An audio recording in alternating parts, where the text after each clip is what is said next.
Joining me now is a top member of the House Judiciary Committee who was in that hearing.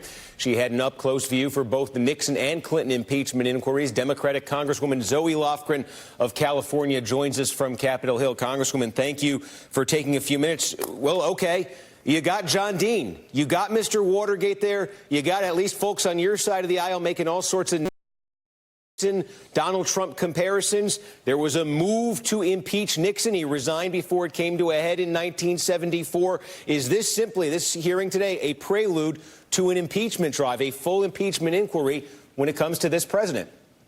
Well, we'll see. I mean, in the case of both Nixon and Clinton, the Judiciary Committee had access to actual evidence. As of this moment, the committee has no evidence. We just have the Mueller report. So we had a great victory, we think, today when the Justice Department essentially caved and said that they will provide the committee evidence, the underlying evidence of the Mueller report, which we will review. This hearing today really was an educational matter.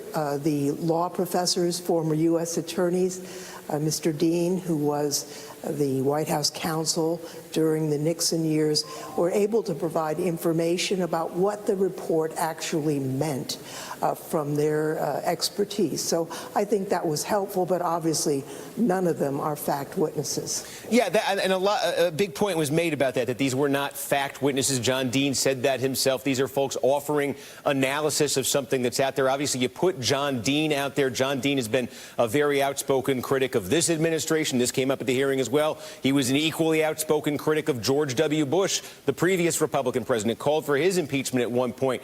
What would you say to critics who say that what you're really trying to do with this hearing today is put on a show for your base? Your base wants impeachment. You're putting on a show for them, trying to give them something that maybe would be a substitute for impeachment for them. Well, as you know, we have tried to get fact witnesses before the committee, and we've issued subpoenas, and essentially the fact witnesses have refused those subpoenas, and so we will be going to court to enforce. John Dean was a witness because he was the counsel to President Nixon.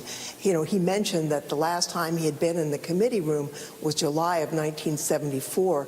And actually, I was in Washington working for my predecessor, Congressman Don Edwards, who was a member of the Judiciary Committee in July of 1974. And so I have a lot of remembrances about how that proceeded. He was able to give some insight into Mr. McGahn's behavior as described in the Mueller report. I thought it was useful. But the other thing, I think presumably every member of the committee has read the entire report, but probably the American public has not read the entire report. So there's an educational component to this possibly as well. Okay, let me talk about how you folks may be trying to move this forward. First of all, you say DOJ is caving here, caving to your committee, caving to your chairman, Jerry Nadler, with this deal. Nadler characterized what the committee is going to be getting here from the Justice Department as key evidence, and he calls it Bob Mueller's most important files.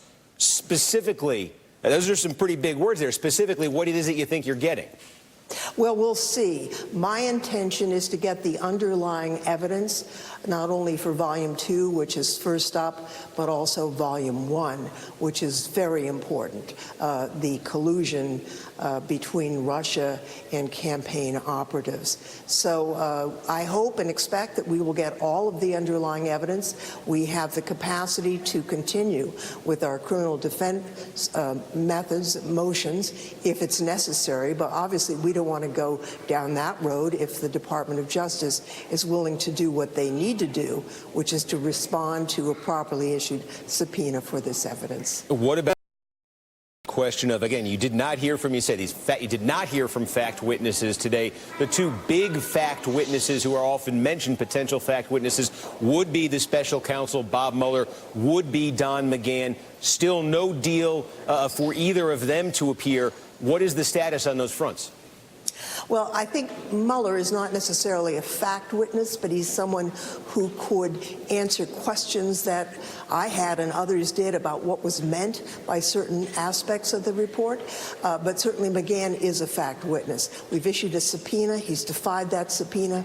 I think we will be moving forward to enforce that subpoena, and we will get Mr. McGahn before the committee. What makes you so confident you will? I mean, we've seen past administrations defy these subpoenas, and we're talking about a process that played out over years. Well, the courts are moving a lot quicker this time. I think the case law is very clear, certainly more clear than it was when Nixon was president. As a matter of fact, some of the precedents that were set when Nixon was president are favorable to the Congress at this point. So we expect to prevail on these subpoenas. We have every right to hear from Mr. McGahn and other fact witnesses, and I believe that we will. There were reports last week. Politico had this on June 5th. The Washington Post had this on June 6th. It's saying Jerry Nadler, the chairman of your committee, has been pressing Nancy Pelosi, the House Speaker, to give him the latitude, his committee the latitude, to launch an impeachment inquiry. Is that true?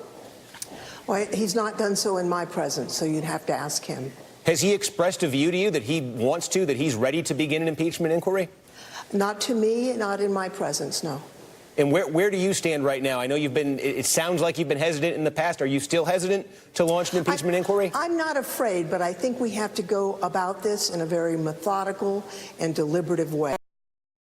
As I mentioned before, we have a report. We do not, at this moment, have the evidence that underlies the report. That's essential. You can't proceed without evidence. So we're going to be getting evidence soon, and then we'll see where we are. Okay, Congresswoman Zoe Lofgren.